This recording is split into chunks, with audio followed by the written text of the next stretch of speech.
Em 1999, Clifford Hoyt, um homem de 31 anos, acabou sofrendo um grave acidente automobilístico e ficou em coma por diversos meses. Quando ele acordou, os médicos tiveram uma notícia meio estranha. Ele disse que foi visitar o inferno e que lá criaturas demoníacas acabaram torturando ele. Embora Clifford estava contando aí todos os relatos com muita empolgação, os médicos não acreditaram muito nele e logo o mandaram para casa, deram alta para esse paciente. Porém, dias após, ele começou a lhe apresentar alguns distúrbios um tanto bizarros. E um tempo depois, através desses distúrbios, ele não saía nem de casa. O que acontece é que Clifford estava ouvindo a mesma música por diversos dias, sem parar. Os vizinhos acharam aquilo um tanto quanto estranho e resolveram chamar a polícia. Quando a polícia chegou lá, é que tiveram a surpresa. Enquanto os policiais estavam a caminho, o síndico do prédio resolveu verificar se estava tudo bem mesmo com o rapaz. Clifford afirmou que sim, que não havia nada de errado, que estava tudo bem naquele local. Quando os policiais chegaram no apartamento dele, se depararam com Clifford nu, com diversos cortes em seu corpo e com uma pedra de gelo enorme colada em seu rosto.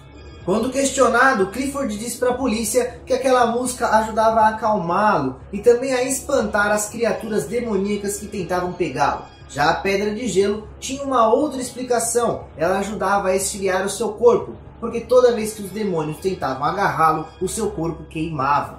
Nada disso foi verdadeiramente comprovado e muitos achavam que isso não passava de uma creepypasta, que no caso ali é uma lenda da internet. Porém, algum tempo depois, surgiu a história de um outro rapaz chamado Bill, que disse também que foi ao inferno e voltou para contar, no ano de 1998. Existem vários finais para a história do Clifford, porém vários circulam na internet. Não tem como ter certeza absoluta de qual é real ou não. Por isso nós aqui vamos contar todos para vocês e você aí tira a sua própria conclusão.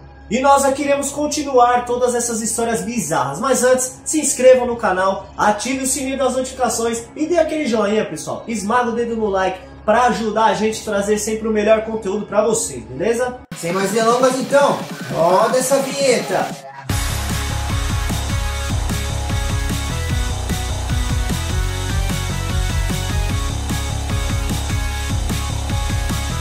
A Solitária. Clifford, como acabamos de contar para vocês, foi transferido um tempo depois para um hospital psiquiátrico, onde passou um determinado tempo ali à disposição dos médicos. Anos depois, foi transferido novamente, porém para um outro hospital, onde ficou na solitária. Na época, os médicos disseram que esses delírios que ele estava tendo eram mesmo alucinações devido a uma pancada grave no cérebro que ele fez no acidente. Porém, não tinham como dar medicamentos, na época não existia medicamentos para poder controlar esses distúrbios, então ele acabou tendo que ficar ali internado.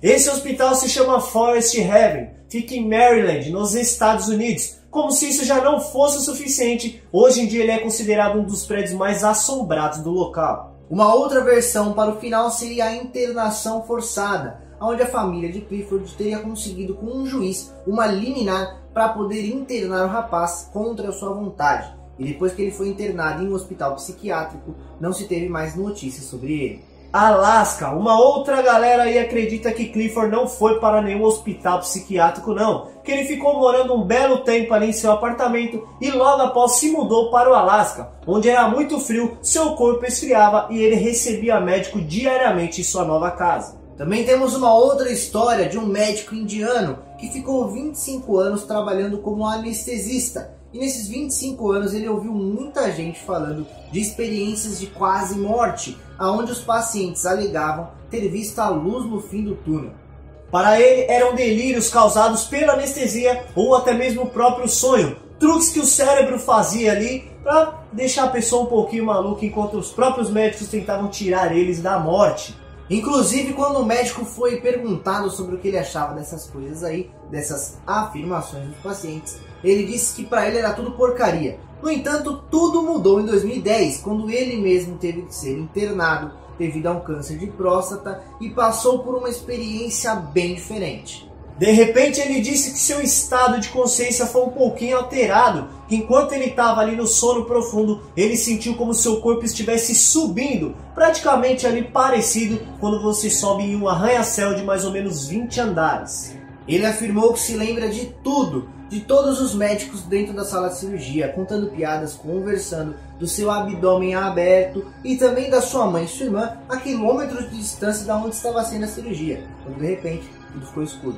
O anestesista então afirmou que realmente teve a visão do inferno, onde estava num local ali extremamente quente, que ouvia diversos gritos assustadores de pessoas e que um tempo depois foi arrastado até uma borda de fogo. Existia muito fogo no local e um fortíssimo cheiro de carne queimada. Depois, quando ele deu esse relato, ele disse que quando estava lá, ele ouviu claramente uma voz em sua cabeça, dizendo para ele que sempre teve uma vida materialista e egoísta, por isso estava no inferno. O rapaz disse que não era uma pessoa muito religiosa, porém depois de toda essa situação que ele passou, ele começou a repensar um pouco sobre sua vida, repensar sobre toda a sua trajetória, tudo que ganhou na sua vida. Foi aí então que ele começou a clamar e pedir a Deus que ele desse uma segunda chance. Quando ele voltou em si, ele estava dentro da sala de cirurgia e a cirurgia havia terminado. Claramente ele tentou contar para todo mundo o que aconteceu, para todos os médicos, o que ele tinha vivenciado. No entanto, os médicos reagiram assim como ele reagia quando os outros pacientes dele tentavam contar para ele essas histórias mirabolantes. Comentem aqui para nós se vocês aí já ouviram essas histórias ou se acreditam mesmo que existem pessoas que tenham visitado o inferno e voltou para contar toda essa história. Não esquece também, é claro, de se inscrever aqui no canal, deixar o seu like e ativar o sininho das notificações para receber tudo de novo aqui no canal, certo? Agradecemos demais a sua maravilhosa companhia até aqui, esperamos que você tenha gostado do vídeo. Um grande abraço, até a próxima!